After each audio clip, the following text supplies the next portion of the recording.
கோபுரம் chits private limited 12 வருட அனுபவம் 9000க்கும் மேற்பட்ட கஸ்டமர்களின் நம்பிக்கையை பெற்ற முன்னணி சிட் ஃபண்ட் நிறுவனம். மேலும் விவரங்களுக்கு உடனே டவுன்லோட் பண்ணுங்க கோபுரம் சிட்ஸின் ஆஷ் கேஷ் ஆப்பை.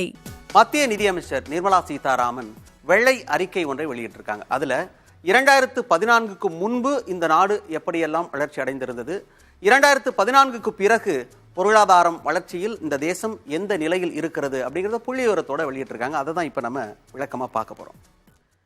ஒட்டுமொத்தம் நம்ம எல்லாருக்குமே தெரியும், கடந்த 10 ஆண்டுகள் பாரதிய ஜனதா கட்சி தொடர்ச்சியாக ஆட்சியில் இருக்கிறார்கள். அதை குறிப்பிட்டு தான் சொல்லியிருக்காங்க. 2014க்கு முன்பு வரைக்கும் மருத்துவ கல்லூரிகளின் எண்ணிக்கை 387 இருந்தது அப்படின்னு சொல்லியிருக்கிறாங்க. 2024 வரைக்கும் இப்போ இருக்கிறது 706 மருத்துவ கல்லூரிகள் இருக்குன்னு சொல்றாங்க. மருத்துவ கல்லூரிகளின் எண்ணிக்கை உயர்வதை விட நோய்களின் எண்ணிக்கை குறைய வேண்டும் அப்படின்றது தேச மக்களின் எதிர்பார்ப்பு. அடுத்ததா பார்க்கிறோம், விமான நிலையங்கள் இருந்தது அப்படின்னாக்கா 2014க்கு முன்பு 74 தான் இருந்தது. ஆனால் 2024 இந்த தேதி வரைக்கும் 149 விமான நிலையங்கள் இருக்கு அப்படின்னு சொல்றாங்க. அடுத்ததாக இந்த மாதிரியான கட்டுமானங்கள் அதிகப்படியாக வேண்டும், அதுதான் நாட்டை வளர்ச்சி பாதையில் கொண்டு போகுது அப்படின்னு நம்ம புரிஞ்சுக்கலாம். ஒட்டுமொத்தமாக உற்பத்தி திறன், அதாவது ஜிகாவாட்ஸ்ல சொல்லியிருக்காங்க, 2014 வரைக்குமே 249 ஜிகாவாட்ஸை பெறக்கூடிய அளவுக்கு தான் அந்த கட்டுமானம் இருந்திருக்கு. அந்த உற்பத்தி திறன் 2024 வரைக்கும் பார்த்தீங்கன்னா 429 அப்படின்ற அளவுக்கு பாதிக்கும் மேற்பட்ட அளவு வளர்ந்திருக்கு அப்படின்னு அவங்களுடைய வெள்ளை அறிக்கையில் குறிப்பிடப்பட்டிருக்கு. அடுத்ததாக நிறுவப்பட்ட புதுப்பிக்கத்தக்க மின்னாற்றல், அதாவது என்னன்னா வேறு மாற்று வழியில் எப்படியெல்லாம் மின்சாரத்தை தயாரிக்கலாம் அப்படின்னாக்கா நம்ம எல்லாருக்கும் காற்றாலை மூலமாக தயாரிக்கலாம், அப்புறம் வந்து சோலார் பேனல்கள் மூலமாக தயாரிக்கலாம்.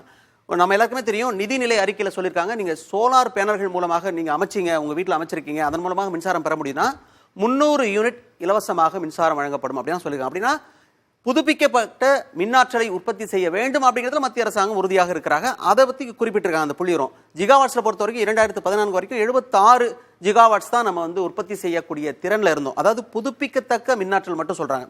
ஆனால் இந்த தேதி வரைக்கும் பார்க்கும்பொழுது 181 அப்படின்ற அந்த எண்ணிக்கை உயர்ந்திருக்கிறது அப்படின்றத இந்த புள்ளிவரங்களை பார்க்க முடியுது. அடுத்ததா பிராட்பேண்ட், நம்ம வந்து எல்லாருமே வந்து இணையம் பயன்படுத்துறது ரொம்ப அதிகமாயிடுச்சு. 2014ஆம் ஆண்டு வரைக்கும் 6 கோடி மக்கள் மட்டுமா, கோடியில் போட்டிருக்காங்க, 6 கோடி மக்கள் மட்டும் தான் பயன்படுத்திட்டு இருந்தாங்க. ஆனால் இப்போ 90 கோடி மக்கள், 15 மடங்கு இந்த இணைய வசதியை பெறுவதற்கான வாய்ப்பு அதிகரிச்சிருக்கு அப்படின்னு இந்த புள்ளிவரத்தில் சொல்லியிருக்காங்க. அடுத்ததா நெடுஞ்சாலை பணிகள் எந்த அளவுக்கு நடந்திருக்கு அப்படின்றத ஒப்பீடு இப்போ நம்ம பார்க்குறோம். ஒரு நாளைக்கு கிலோமீட்டரில் கொடுத்துருக்காங்க. 2014 வரைக்கும் ஒரு நாளைக்கு 12 கிலோமீட்டர் அளவுக்கு சாலை விரிவாக்கம் செய்யும் பணி நடந்துட்டு இருந்தது. ஆனால் இப்போ பாருங்க 2024 28.3 என்கிற அளவில் இருக்கிறது அப்படின்னு வெள்ளை அறிக்கையில் குறிப்பிட்டு சொல்லியிருக்கிறாங்க. அடுத்ததாக மின்மயமாக்கப்பட்ட ரயில் பாதை, அதுல 21,000 கிலோமீட்டரா இருந்திருக்கு இதுக்கு முன்பு, 10 ஆண்டுகளுக்கு முன்பு. ஆனா இப்போ 60,000 கிலோமீட்டராக இருக்கிறது அப்படின்றதையும் குறிப்பிட்டு சொல்லியிருக்காங்க. அடுத்ததா ரயில் விபத்துகள் குறித்த விவரங்களையும் வெளியிட்டிருக்காங்க. அதை தான் இப்போ நம்ம பார்த்துட்டு இருக்கோம். சராசரியா 2014 முன்பு 233 ரயில் விபத்துகள் நடந்திருக்கு அப்படின்னு சொல்லியிருக்காங்க. 2024 அதாவது கடைசி 10 ஆண்டுகள் 34 சொல்லியிருக்காங்க. ஆனால் இதில் கவனிக்க வேண்டிய ஒரு முக்கியமான விஷயம் இருக்கு. கடந்த ஆண்டு ஒடிஷா ரயில் விபத்து நடந்தது, நம்ம எல்லாருக்கும் தெரியும். கடந்த ஜூன் மாதம் 2ஆம் தேதி அந்த விபத்து நடந்தது. ஒரே விபத்தில் 288 பேர் மாண்டு போனார்கள், 1175 பேர் படுகாயம் அடைந்திருக்கிறார்கள். இதுல விபத்துகளோட எண்ணிக்கை மட்டும்தான் கொடுத்திருக்கிறாங்க. இதை நம்ம பார்க்க வேண்டியது. இப்படியெல்லாம் கடந்த 10 ஆண்டுகளில் இந்தியா வளர்ந்திருக்கிறது அப்படின்னு தான் வெள்ளை அறிக்கையில அவங்க குறிப்பிட்டு சொல்லியிருக்கிறாங்க.